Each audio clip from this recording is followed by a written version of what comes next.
in the studio by former Labour official Richard Powerside. Richard, great to have you in. Now, look, I know politics. A win is a win, so congratulations in both seats, because at the end of the day, that is what is important. But, you know, looking again what I said to Sir John there about the fact that actually in Kingswood, the Labour vote was down on what it was when it came second last time round, and pretty much held the same in Wellingborough, there must be cause for some reflection, at least, in Labour Party headquarters, saying, well, you know, yes, we've got these seats, but reading between the lines, we're not really breaking through as much as perhaps we should be. I think you would expect in a by-election for the number of people who go to the polling stations to be significantly lower than in a general election, and that means that even the winning party is going to have you know, either the same as they had in one or fewer as they had in the other votes compared to a general election. All of the negative things that are being said about Starmer's Labour at the moment and about their electoral chances, I'll try to say that properly,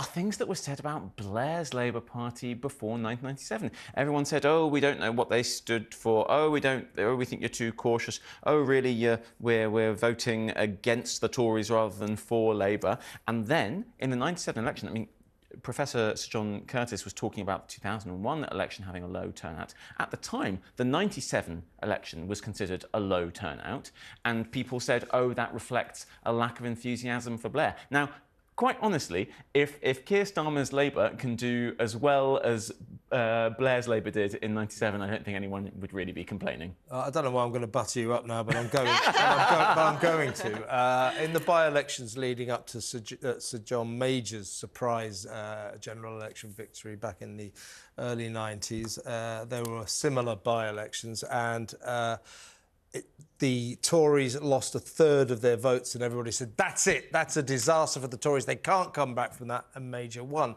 So what a lot of Tories now are saying, we could still do a John Major.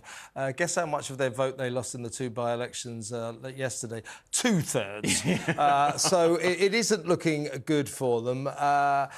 So just assess the level of the triumph for the Labour Party there, Richard. See, I do ask you nice questions. You do ask me nice questions. And you know what? I'm going to throw it back in your face, and I'm going to tell you why, actually, I think Rishi Sunak's kind of got a point.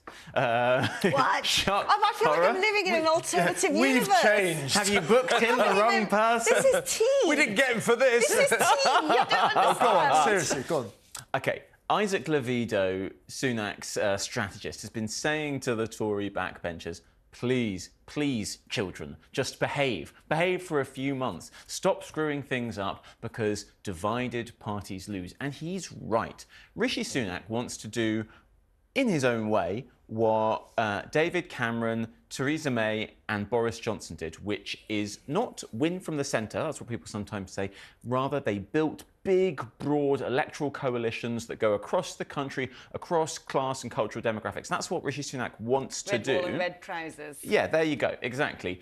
But he is being forced by the right of his party, and indeed other people and other parties, we'll talk about that in a moment, to focus on that core Conservative vote. Guess who did that? William Hague, Ian Duncan Smith, Michael Howard. They didn't want to. They were forced into it by the right of their parties. We all know where that got them electorally.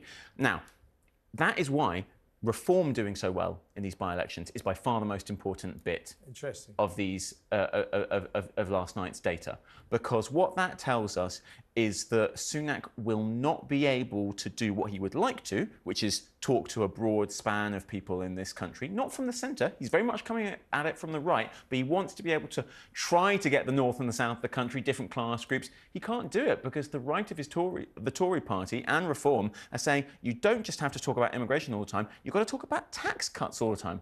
It's not going to win him an election. Whoa, interesting. Really enjoyed your analysis there, Richard. Come back again. Thank you ever so much for joining us. And well done. Brilliant. Best analysis I've heard all day, actually.